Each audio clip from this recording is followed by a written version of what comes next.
खुशामदीद नाज़रीन, ETV भारत की उर्दू नशरियात में आपका खैर मक़दम है। इस वक्त हम मौजूद हैं दारुल हुकूमत दिल्ली में, जहां पर हमारे साथ मौजूद हैं दिल्ली हाई कोर्ट के वकील मसरूर सिद्दीकी साहब। Sir, civil code uniform civil code को लेकर मामला दोबारा से सुर्खियों में है। क्या कुछ मामला है और क्या ऐसे वक्त में ज़रूरत है कानून को लागू करने की? देखिए, मैं नहीं समझता कि इस वक्त इसको उठाने का क्या मकसद था। जो लोग इसको अखबार की सुर्खियों में लेकर आए, उनका क्या मंशा है, मेरी समझ से बाहर है। अभी 2018 में लॉ कमीशन ने अपनी रिपोर्ट दी, उसमें भी उन्होंने कहा कि फ़िलहाल मुल्क में यूनिफॉर्म सिविल कोड लाने का कोई वक्त मौजूद नहीं है। उसके बाद अभी भी उन्होंने रिसेंटली एक सर्वे कराया था लॉ कमीशन ऑफ इंडिया ने, उसके बाद भी उन्होंने अपनी रिपोर्ट में गवर्नमेंट को यही कहा है कि अभी यूनिफॉर्म सिविल कोड लागू कराने का वक्त नहीं है। और जैसे मुल्क के मौजूदा हालात हैं, कोविड है, महंगाई है और दूसरी हम चीज़ों से जूझ रहे हैं, तो यूनिफॉर्म सिविल कोड अभी लागू करने की ज़रूरत नहीं है। ये आज का मुद्दा नहीं है, बल्कि जब हमारा कॉन्स्टिट्यूशन बनाया जा रहा था उस टाइम कॉन्स्टिट्यूशन ड्राफ्टिंग कमेटी में ये मामला आया, फिर कॉन्स्टिट्यूशन असेंबली में आया, वहाँ पे भी इसके ऊपर बहस हुई। तो उस टाइम भी ये पाया गया कि हमारे जितना डाइवर्स कल्चर है, हमारे इतने मुख्तलिफ रिलीजन्स हैं, लैंग्वेजेस हैं और हमारी अलग अलग ज़ात है, हमारी अलग अलग मजहबी रसूमात हैं और दूसरे हमारे शादी ब्याह के अलग अलग तरीक़े हैं, तो यूनिफॉर्म सिविल कोड इस मुल्क के अंदर लागू नहीं हो सकता। अच्छा, बार बार सर ये देखने को मिलता है कि मुसलमान ही उसका विरोध करते हैं, एहतजाज करते हैं। क्या सिर्फ इस कानून को नाफिज होने के बाद क्या सिर्फ मुसलमानों का ही नुकसान होगा? देखिए, मुसलमान बीइंग ए माइनॉरिटी अपने आप को ये इनसिक्योर फील करते हैं। जैसा मुल्क में आज हिंदुत्व का कानून फैलाने की कोशिश हो रही है, यहाँ पे हिंदू ये कहीं से आवाज़ें उठती हैं राइट विंग तंजीमों से, कैसे हिंदू राष्ट्र बना दिया जाएगा, कॉन्स्टिट्यूशन को ख़त्म कर दिया जाएगा। लोगों को तो सेकुलर वर्ड जो कॉन्स्टिट्यूशन में आया उस पर भी एतराज़ है कि ये सेकुलर वर्ड क्यों ऐड कर दिया गया। तो उससे खदशात तो है, जाहिर सी बात है, माइनॉरिटीज़ है, तो हमें हमेशा डर रहता है कि हमारे पास अपनी विरासत, अपना कल्चर, अपना रिलीजन वही है जिससे हमारी एक अलग पहचान बनी हुई है। अगर यूनिफॉर्म सिविल कोड आएगा तो हमारा वो ख़त्म हो जाएगा। हमें नहीं, हमारे साथ साथ क्रिश्चियंस को भी इस चीज़ का खदशात है कि ये अगर क्रिश्चियन ये आ गया तो क्रिश्चियन में जो उनके पर्सनल लॉ है वो इफेक्ट होंगे। सिख्स के जो अपने शादी ब्याह के अलग तरीके हैं, सिख्स के लिए तो शादी के लिए अलग से आनंद मैरिज एक्ट बनाया गया जिसके तहत उनकी शादी होती है, उनके हिंदू लॉ के हिसाब से शादी नहीं होती। तो जितनी भी माइनॉरिटीज़ हैं मुल्क की सारी इफेक्ट होंगी।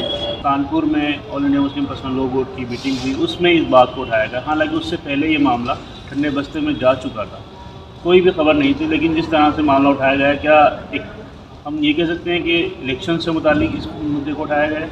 बिल्कुल, इस सोचे समझे साजिश जो भी होती है आजकल मुल्क में, जो भी राजनीति हो रही है वो इलेक्शन को देखते हुए होती है। जैसे 3 किसान कानून के जो बिल थे, अगर वापस ही लेने थे और अगर मुल्क के मफाद में थे, जैसे मोदी जी ने कहा, तो ये 11 महीने पहले भी वापस लिए जा सकते थे। 750 किसानों की जो शहादत हुई वो शहादत भी नहीं होती। तो हर चीज़ जो है आजकल इलेक्शन और वोटों की राजनीति के हिसाब से होती है।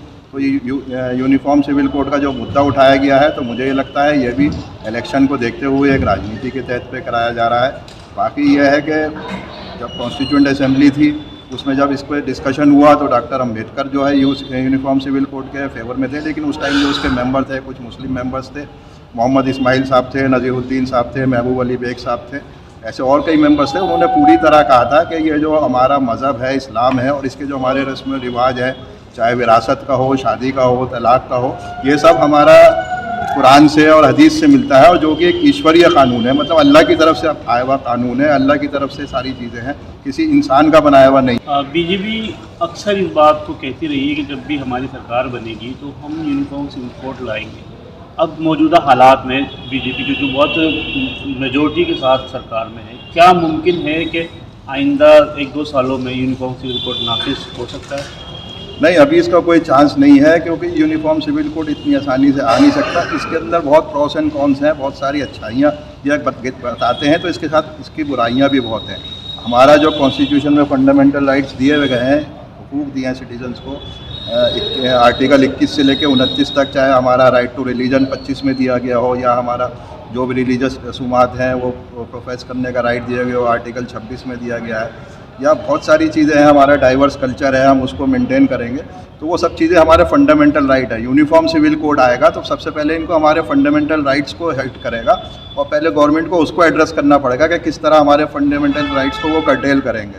तो ये मामला इतना आसान नहीं है और इससे हमारी नेशनल इंटीग्रेशन और हमारी जो डाइवर्स कल्चर है वो भी इफेक्ट होगा। ये खाली मुसलमानों का मसला नहीं है।